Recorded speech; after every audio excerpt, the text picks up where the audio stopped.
أعوذ بالله من الشيطان الرجيم.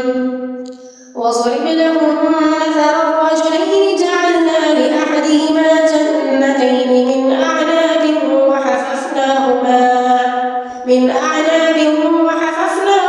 بنخل وجعلنا بينهما زرعا كلتا الجنتين آتت أكلها ولم تظلم منه شيئا وفجرنا خلالهما نهرا وكان له ثمر فقال لصاحبه وهو يحاوره أنا أكثر منك مالا وأعز نفرا ودخل جنته وهو ظالم لنفسه قال ما أظن أن تبيد هذه أبدا وما أظن الساعة قائمة ولئن رددت إلى ربي لأجدن خيرا منها منقلبا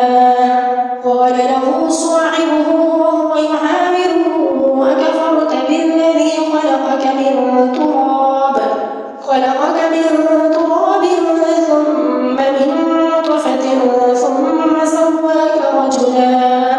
لكنه الله ربي ولا أشرك بربي أحدا ولولا إذ دخلت جنتك قلت ما شاء الله لا قوة إلا بالله إن ترني أنا أقل منك مالا وولدا فعسى ربي أن يؤتيني خيرا من جنتك ويرسل عليها حسبانا من السماء فتصبح صعيدا زلقا أو يصبح ماؤها غورا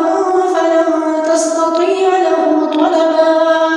وأحيط بثمره فأصبح يقلب كفيه على ما